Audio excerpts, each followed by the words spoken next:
Welcome to our channel ask doubt with happy. चलिए शुरू करते हैं आज की video. Documents required for NEET 2024 counselling. NEET की काउंसलिंग करने के लिए कौन सा डॉक्यूमेंट आपको रिक्वायर्ड होगा, उसके बारे में आज की वीडियो। इस वीडियो को जरूर एंड तक देखना। एट फर्स्ट तुम्हारे पास होना चाहिए क्लास 10 की सर्टिफिकेट एंड मार्कशीट। क्लास 10 की सर्टिफिकेट एंड मार्कशीट। उसके बाद क्लास 12 की सर्टिफिकेट एंड मार्कशीट। अब कभी कभी क्या होता है कि इसमें तुम्हारा पेरेंट्स का नेम या तो खुद का डेट ऑफ बर्थ या तो तुम्हारा नेम का स्पेलिंग मिस्टेक कुछ भी रॉन्ग होगा अगर है तो तुम उसको करेक्ट कर लेना। एंड उसके बाद उसके लिए एक एफिडेविट बना लेना, क्योंकि अगर ये गलत रहेगा तो तुम्हारा काउंसलिंग में प्रॉब्लम आ सकता है। तो ज़रूर इसको सही कर लेना एंड उसके लिए एक एफिडेविट भी बना लेना। उसके बाद तुम्हारा रिक्वायर्ड होगा नीट की एडमिट कार्ड जो दिया गया था एनटीए की तरफ से, वो तुमको तुम्हारे पास होना चाहिए। उसके बाद नीट की कॉन्फर्मेशन फॉर्म, जब तुम एप्लीकेशन फॉर्म फिलअप किया था उसके बाद पेमेंट किया था, पेमेंट सब कुछ होने के बाद एक तुमको नीट की कॉन्फर्मेशन फॉर्म दिया जाता है, वही कॉन्फर्मेशन फॉर्म की ज़रूरत होगा। उसके बाद नीट 2024 की स्कोर कार्ड, जो new score card, new revised score card आया है अभी एक दिन पहले, वही तुमको तुम्हारे पास होना चाहिए।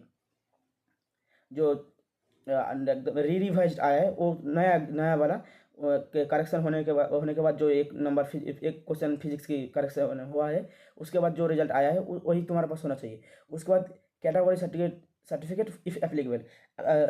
अगर आप जनरल होगा तब तो आपको ये रिक्वायर्ड नहीं है, क्योंकि आप जनरल की कैटेगरी के लिए कोई सर्टिफिकेट नहीं होता है। लेकिन अगर आप SC ST या तो EWS या तो OBC से बिलोंग करते हो तो तुम्हारे लिए वो सर्टिफिकेट रिक्वायर्ड होगा।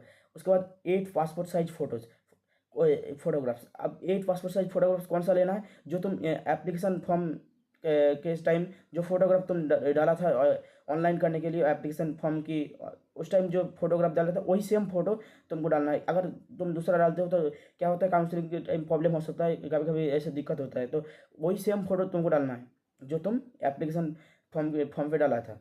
उसके बाद प्रूफ आइडेंटिटी, ये तो प्रूफ आइडेंटिटी में क्या होना चाहिए, आधार कार्ड होना चाहिए या तो पैन कार्ड या तो पासपोर्ट, किसी एक तुम्हारे पास होना चाहिए।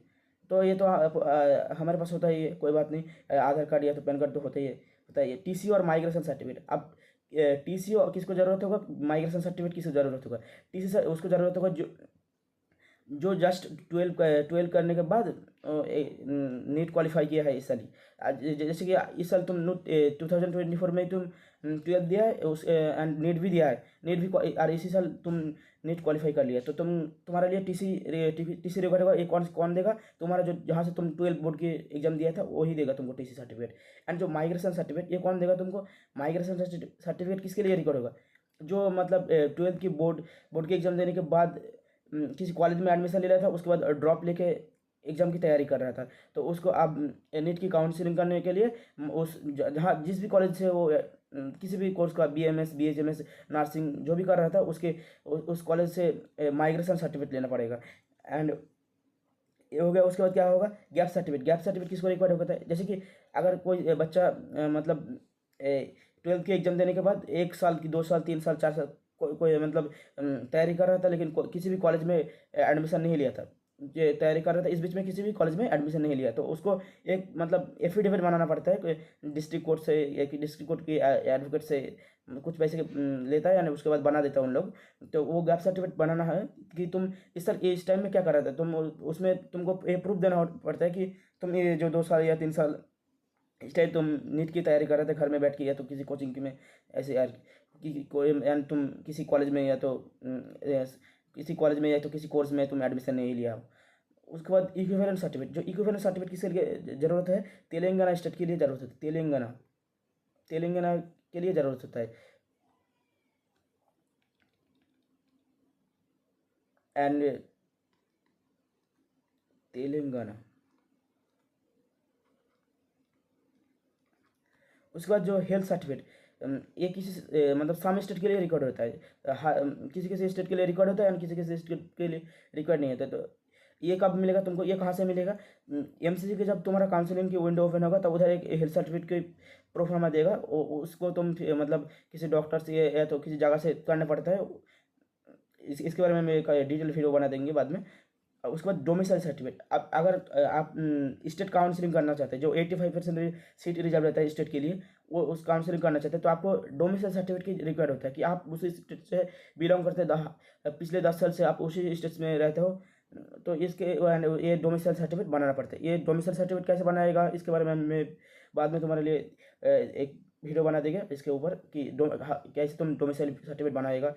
तो ये तुम्हारा रिकॉर्ड होगा। कब रिकॉर्ड होगा? अगर आप स्टेट काउंसलिंग करना चाहते हो कि ये प्रूफ है कि आप पिछले दस या तो 8 साल से इधर ही इस स्टेट में रह के क्लास 10 की मतलब एग्जाम इधर से दिया, 12 की एग्जाम भी दिया, इधर तुम्हारे पेरेंट्स लोग इधर ही रहता है। तो इसके लिए एक प्रूफ बनता है, वो है डोमिसाइल। तो ये ये कहाँ से इसका मतलब कहाँ कहाँ से तुम बना सकते हो इसके बारे में मैं डिटेल्स वीडियो बना देंगे बाद में। तो ये रिकॉर्ड होगा। तो तुम्हारे पास ये सब सारे डॉक्यूमेंट काउंसलिंग के लिए तुम्हारे पास होना चाहिए। क्या? क्लास 10 की मार्कशीट, क्लास 12 की मार्कशीट एंड बोर्ड सर्टिफिकेट दोनों के ही। एंड उसके बाद NEET admit card, NEET confirmation form, उसके बाद नीट 2024 के इसको कौन सा वाला रिवाइज जो एकदम नया वाला जो है करेक्शन होने के बाद फिजिक्स जो क्वेश्चन था वो करेक्शन होने के बाद जो स्कोर कार्ड है वही है। उसके बाद कैटेगरी सर्टिफिकेट अगर आप उनके ST/SC EWS OBC में आते हैं तो, और अगर जनरल में आते हैं तो कोई बात नहीं, रिकॉर्ड नहीं होगा आपका। 8 पासपोर्ट साइज फोटोग्राफ्स वही जो तुम एप्लीकेशन करने के टाइम दिया था। उसके बाद प्रूफ ऑफ आइडेंटिटी जैसे कि आधार कार्ड, पैन कार्ड, पासपोर्ट कुछ भी। एंड TC और माइग्रेशन, किसको TC चाहिए, माइग्रेशन वो तो पहले ही बता दी है। उसके बाद गैप सर्टिफिकेट, इसके बारे में भी तुमको बता दिया कि किसको रिकॉर्ड होगा। अब क्या होता है ना कि तुम ड्रॉप के बाद भी किसी स्टेट में गैप सर्टिफिकेट रिकॉर्ड नहीं होता है।